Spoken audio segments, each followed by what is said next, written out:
इस मगरबी तहजीब ने औरत को स्टेज पर गाना गाने की इजाजत दे दी, जबकि खुदा ने इसे अजान और अकामत कहने से रोक दिया ताकि इसकी आवाज की नरमी और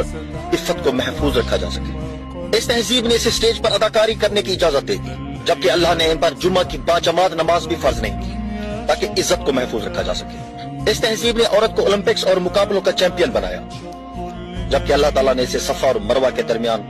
दौड़ने से रोक दिया ताकि इस्मत और हया को महफूज रखा जा सके। वो औरत को खेल देखने और खिलाड़ियों की हौसला अफजाई के लिए स्टेडियम में ले गए, जबकि अल्लाह ने औरत को दीन की हिमायत के लिए भी जहाद पर निकलने से मना किया ताकि उसकी नस्वानियत और इफ्फत को महफूज रखा जा सके। सादत हसन मंटो ने कहा था कि लोगों को इतना मजहबी बना दो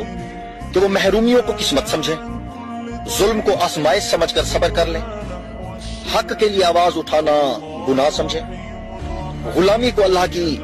मसलहत करार दे और कत्ल को मौत का दिन मुअय्यन समझकर चुप रहे। अगर आप मेरी बातों से एग्री करते हैं तो कमेंट में यस जरूर लिखिएगा।